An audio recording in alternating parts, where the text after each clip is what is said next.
అందులో భాగంగానే అరెస్ట్ కూడా జరిగిందని చెప్పి కూడా ఆ మీటింగ్లో నిర్మాతలకి హీరోలకి అందులో ఉన్న సెలబ్రిటీలందరికీ చెప్పుకొచ్చిన పరిస్థితి. అక్కినేని నాగార్జున కూడా ఎన్ కన్వెన్షన్ ఇష్యూ కూడా కొంతసేపు మాట్లాడగా తెలుస్తుంది.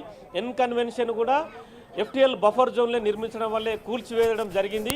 ఈ విషయంలో మేము వెనుకాడుకు వేసే ప్రసక్తి లేదు.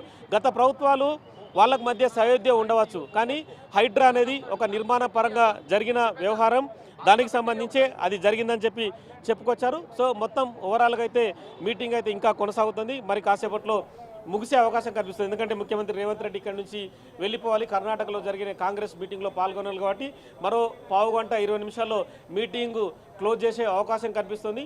వీళ్ళ మధ్య అంటే బెనిఫిట్ షోలకు సంబంధించిన ప్రధాన విషయం కావచ్చు, రెండవది టికెట్ల రేట్లకు సంబంధించిన అంశాన్నే ప్రస్తుతం వాళ్ళు రిక్వెస్ట్ చేస్తున్నారు గవర్నమెంట్. ఎందుకంటే వారం రోజుల పాటు జీవో విడుదల చేస్తేనే వాళ్ళు టికెట్ రేట్లు పెంచుకోవడానికి అవకాశం ఉంటుంది.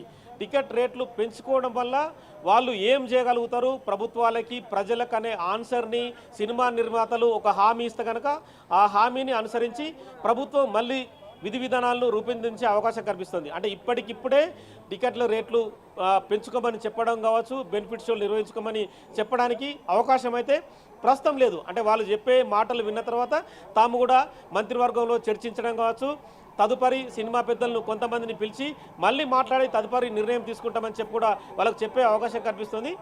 ప్రస్తుతం అంటే ఈ ప్రథమ మీటింగ్ మాత్రం ముఖ్యమంత్రి రేవంత్ రెడ్డి గవర్నమెంట్ ఏర్పడిన తర్వాత ఒక సంవత్సర కాలం తర్వాత జరుగుతున్న మీటింగు.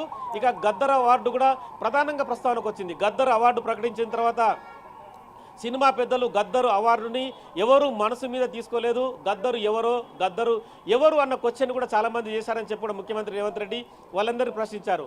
గద్దరు సామాజికవాది, తెలంగాణ ఉద్యమానికి ఊపిరిలూదాడు.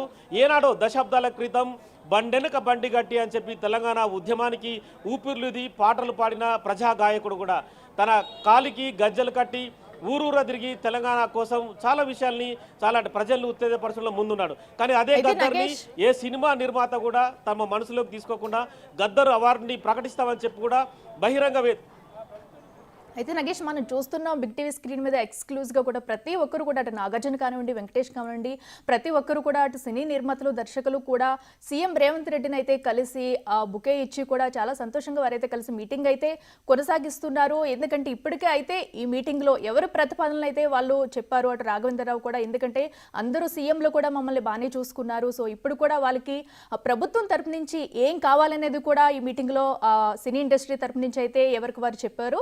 అండ్ దానికి సంబంధించిన విజువల్స్ కూడా మనం చూస్తున్నాము. అయితే బెనిఫిట్ షోలకి అయితే పర్మిషన్ లేదని మరోసారి కూడా సీఎం రేవంత్ రెడ్డి అయితే ఏకతటిగా చెప్పారు. మరి దాని ద్వారా వచ్చిన డబ్బులను ఎటు అనాథాశ్రమాలకు కానీ ఎవరైనా ఆదుకునేందుకు కానీ ఇవ్వాలనేది ఒక మంచి నిర్ణయాన్ని అయితే కూడా వాళ్ళు ముందైతే వచ్చారు. మరి దీని మీద ఈ మీటింగ్ అనంతరం కూడా FDC చైర్మన్తో కలిసి వీళ్ళందరూ ఒక క్లారిటీ తెచ్చుకుని మీటింగ్ పెట్టి డబ్బు దేనికి ఖర్చు పెట్టాలి, ఎవరికి సాయం చేయాలి అనే దానిపై ఒక నిర్ణయం తీసుకుని మళ్ళీ ఏమన్నా సీఎంని కలిసే అవకాశం ఉంటుందంటారా?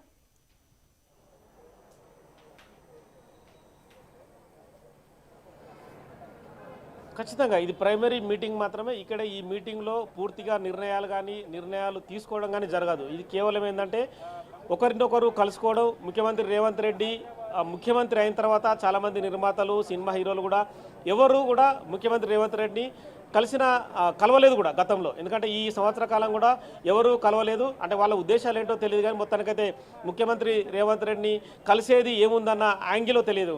కానీ ఈసారి మాత్రం అల్లు అర్జున్ పుష్ప 2 తర్వాత వాళ్ళకే అంటే కాలం గిర్రున తిరిగిన తర్వాత ఎవరైనా సరే ఖచ్చితంగా భూమికి దిగాల్సిందన్న ఒక సామెతను మనం గుర్తు తెచ్చుకోవాలి. ఎందుకంటే వీళ్ళంతా ఆకాశంలో ఉన్న మేము భూవితారులం అని చెప్పుకుంటారు. మరి ఆ భూవితారులు వచ్చి ఇప్పుడు నేల మీదకి దిగి కమాండ్ కంట్రోల్లో సీఎం రేవంత్ రెడ్డి ముందు అయితే కూర్చున్నారు. సో ఇది సామెత మాత్రం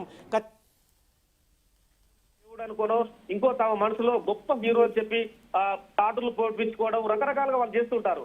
అది ఒక పిచ్చి మామూలుగా అభిమానులకు సంబంధించి. కానీ రాజకీయం అనేది ఇక్కడ చాలా గొప్ప పిచ్చి మామూలుగా అభిమానులకు సంబంధించి.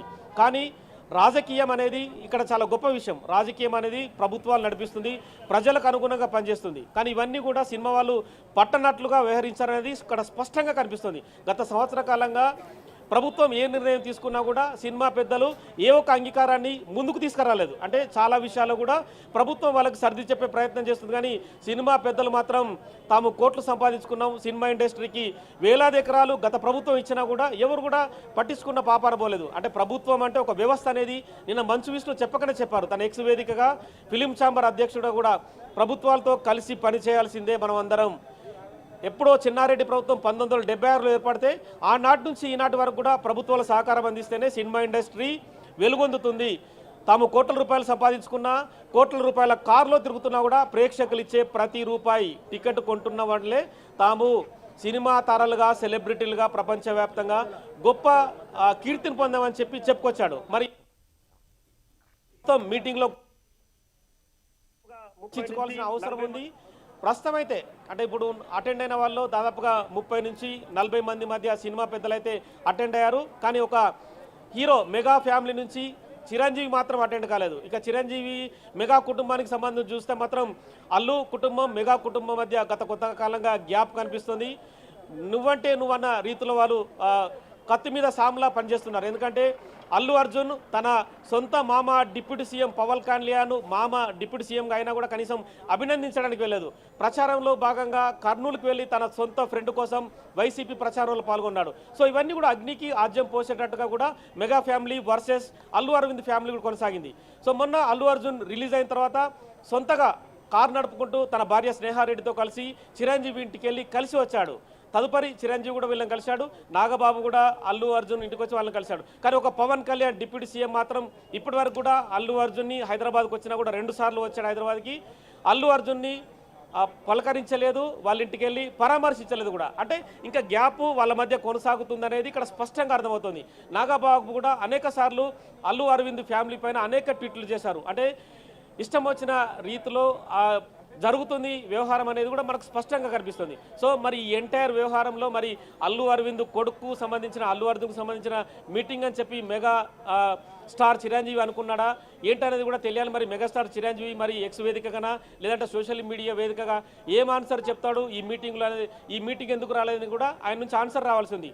ఎందుకంటే సినిమా పరిశ్రమలో పెద్దన్నగా గతంలో దాసరి నారాయణరావు వ్యవహరించేవారు. దాసరి నారాయణరావు ప్రస్తుతం లేరు. ఎందుకంటే ఈ మధ్యకాలంలో మంచు కుటుంబం కూడా రోడ్డున పడ్డది.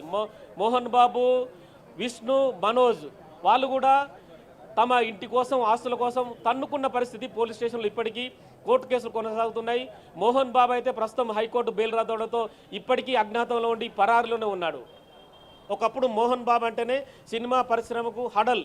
మోహన్ బాబు ఏం చెప్పినా కూడా అంటే తను ఏదైనా ఆజ్ఞాపించినా కూడా సినిమా పరిశ్రమ పాటించాలని చెప్పి కూడా చెప్పుకొచ్చేవారు. అంటే మోహన్ బాబుకి ఒకనాడు దాసరి నారాయణరావు కూడా అండగా ఉండారు. ఈరోజు దాసరి నారాయణరావు లేరు. అంటే సినిమా పరిశ్రమ ఒక పెద్దన్న కానీ వాళ్ళను సమస్యలు వస్తే పరిష్కరించే ఎవరు లేరని చెప్పుకోవచ్చు.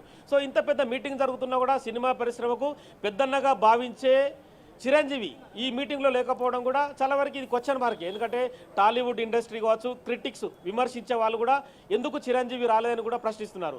సో ఇక పవన్ కళ్యాణ్ అయితే ప్రస్తుతం అయితే అతను రాజకీయ నాయకుడుగా డిప్యూటీ సీఎంగా ఉన్నాడు కాబట్టి ఈ మీటింగ్కి రాలేకపోవచ్చు. అంటే రాజకీయ కారణాల వల్ల మీటింగ్కి అటెండ్ కాని పరిస్థితిని అర్థం చేసుకోవచ్చు. కానీ చిరంజీవి ఎందుకు రాలేడనేది మాత్రం ఇక్కడ క్వశ్చన్ మార్కే.